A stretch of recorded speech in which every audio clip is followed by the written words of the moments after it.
Thank you so much. That song was written by a man with a burlap voice, and he's a guitar picker. And that was made into that amazing tune by Gitanjali. So, and I have, ever since I've listened to that, I went, oh, that's right. My life is not happening to me. I am the ride. You're not a passenger here. You get to decide what you're doing with everything that happens. It's all about choice. And that's what Science of Mind teaches, and that's what I love about Science of Mind. Everything is, how I react to everything is in my hands. Not everything that happens to me is my fault.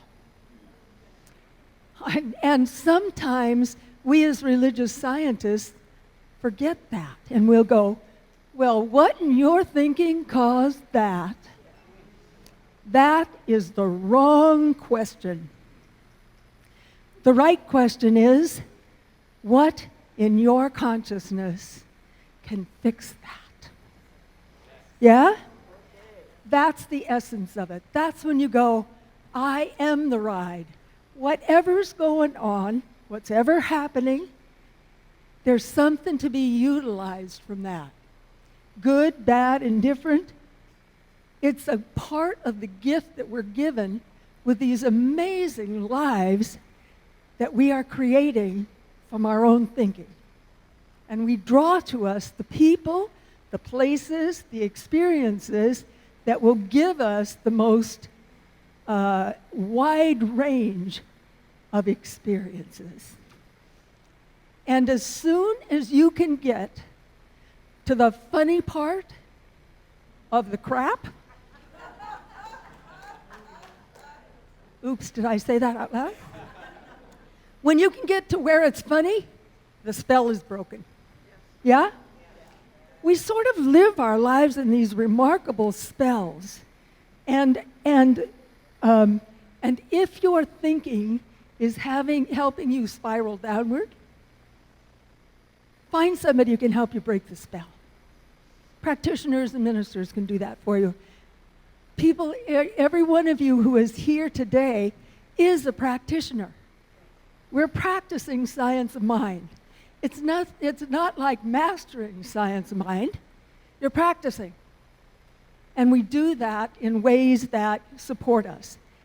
And I am astonished after 30 years in Science of Mind that I forget that. So lately, I have been actually doing a spiritual practice. This is 2 days in a row. I'm on a roll. Start somewhere. Meditation. We should meditate. You know it would be good for you. You know it's valuable. You know it's the foundation of lots of religions. Silent prayer is a form of meditation.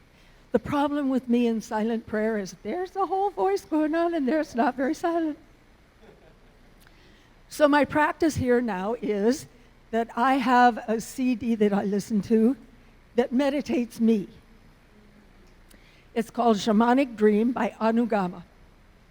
And it's got 2 tracks that are 30 minutes long, so I could do a nice 30-minute meditation every day. And they've got 1 track that's 11. I'm using the 11. So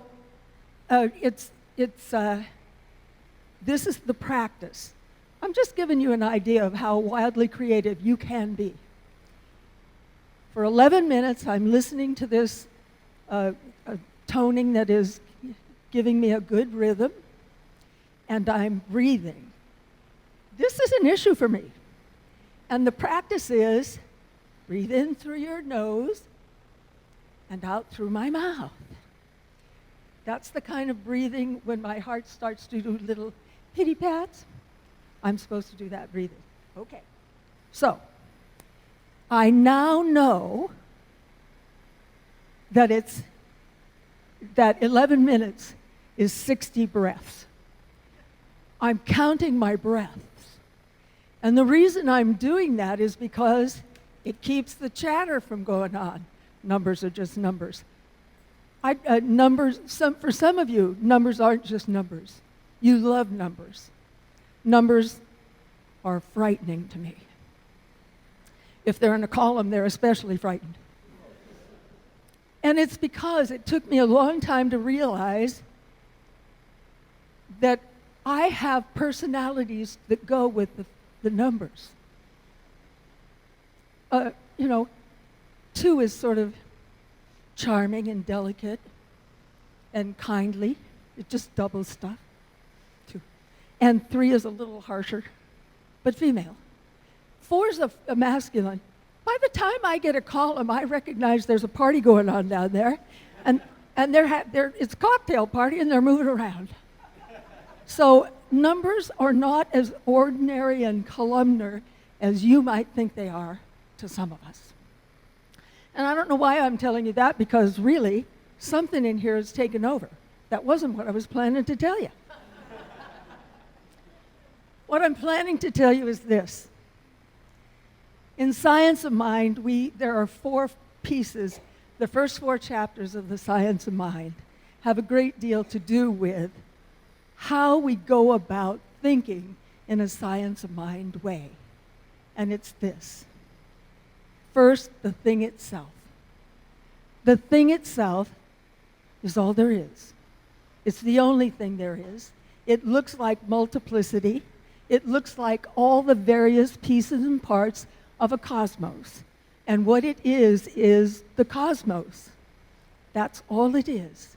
It's the life force, the energy that everything is made of, including us.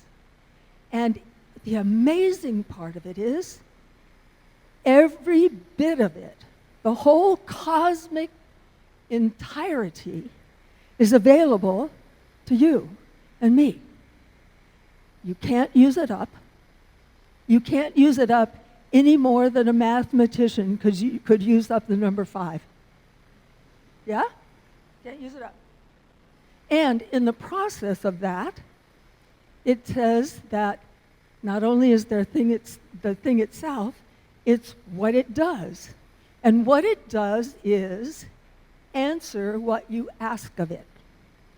Answer the thing that you are thinking about and talking about with the result of what you're thinking and talking about. So that once you recognize how much chatter goes on in here, like giving you all that stuff about the numbers, stream of consciousness, you can tell how my mind works in mysterious ways. And whatever I'm thinking about and talking about will come about. So it has a practical application. So when we want to apply science of mind, and we want to see the results return to us in a format more useful to what we have in mind, it requires some concentration. Now that's where spiritual practice comes in. When I sit down and I do 60 breaths for 11 minutes, I have a little piece of organization in this thing. It's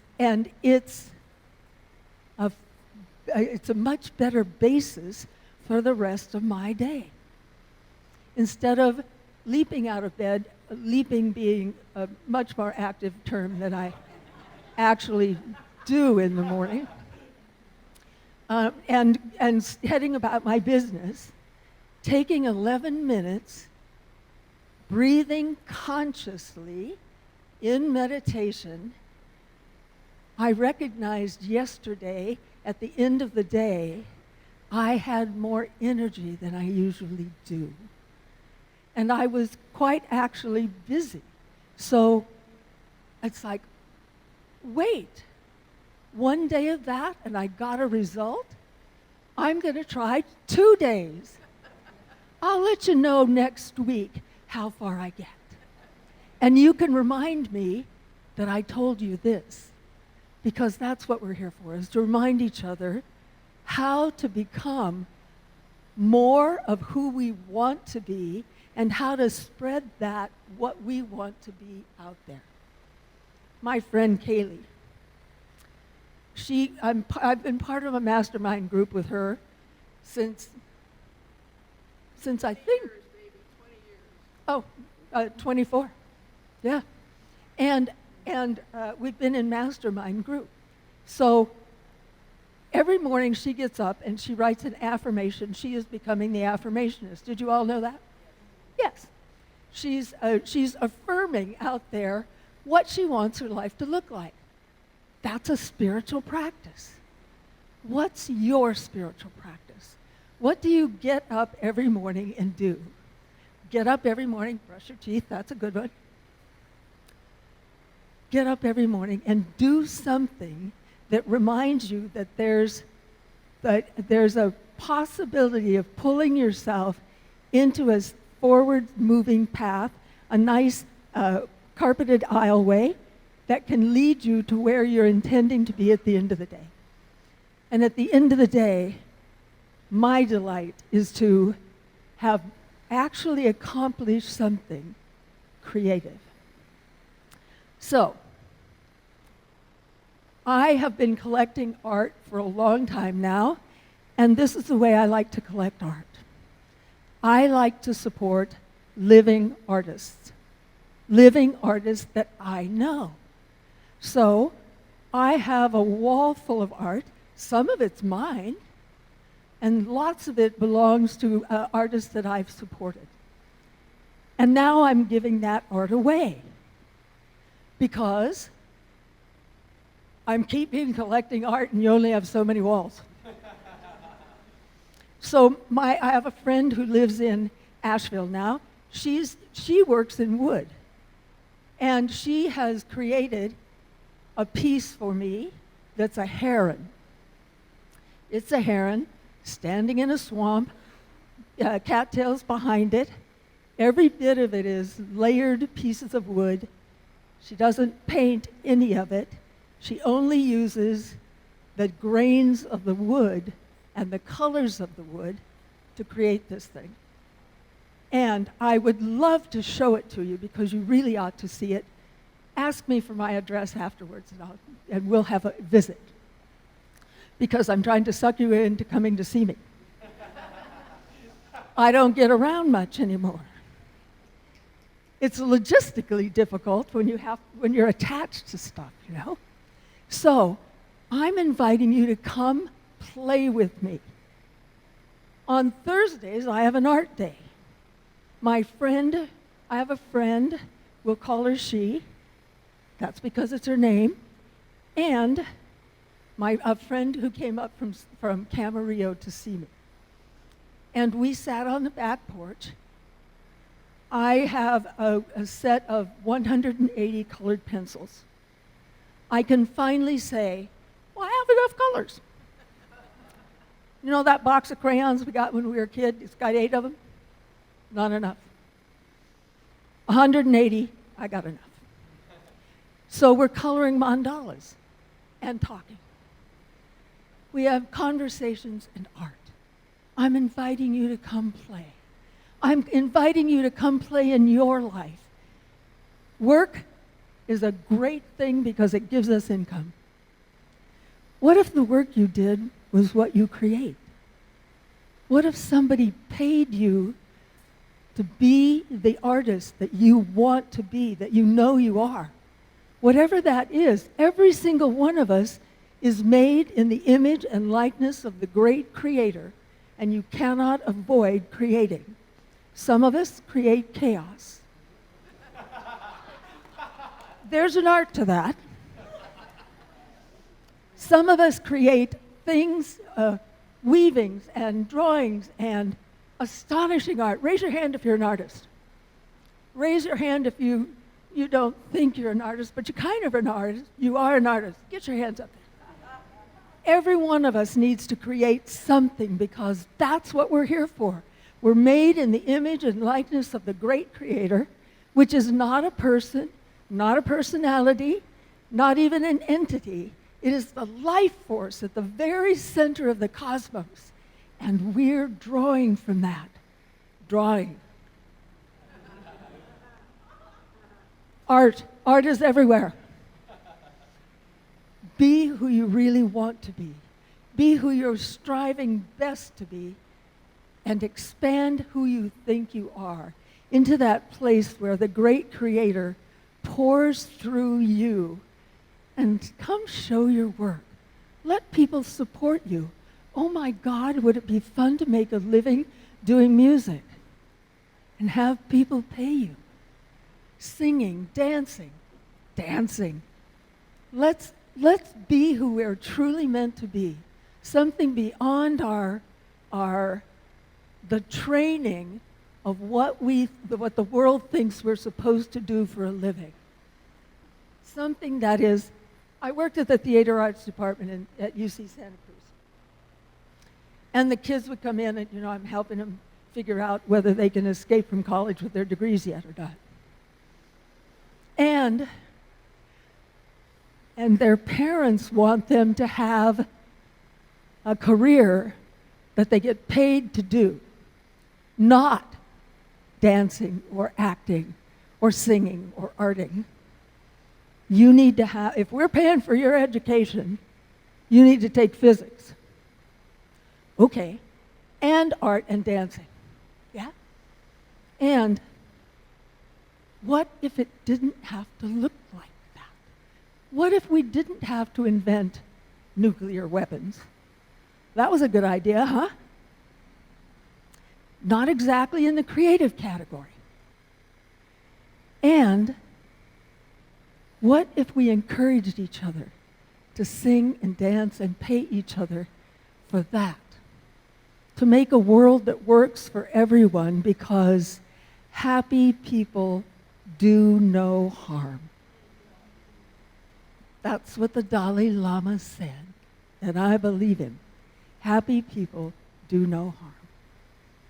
So, I don't really know what I want you to know out of all of that, except that I'm still having fun. You still having fun? Yes. We're in a good place together. And that, my friend, I hope you understood what you think I mean.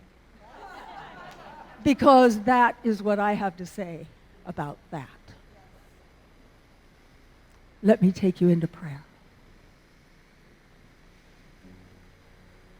Put your feet on the floor.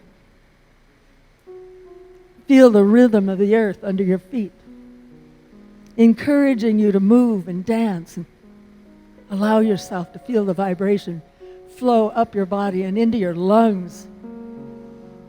Breathing deeply so that you can open your voice in harmony, in accord, in that rhythmical way that music brings out in us, and that brings out the music of us.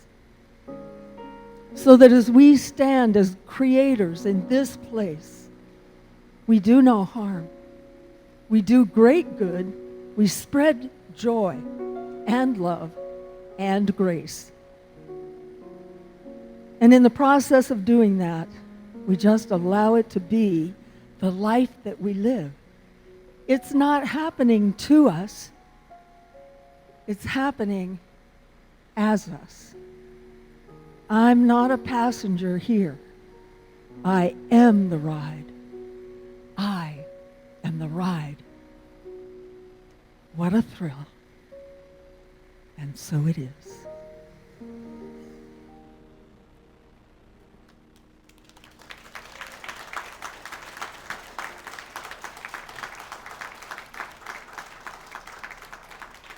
May I allow more music to be presented?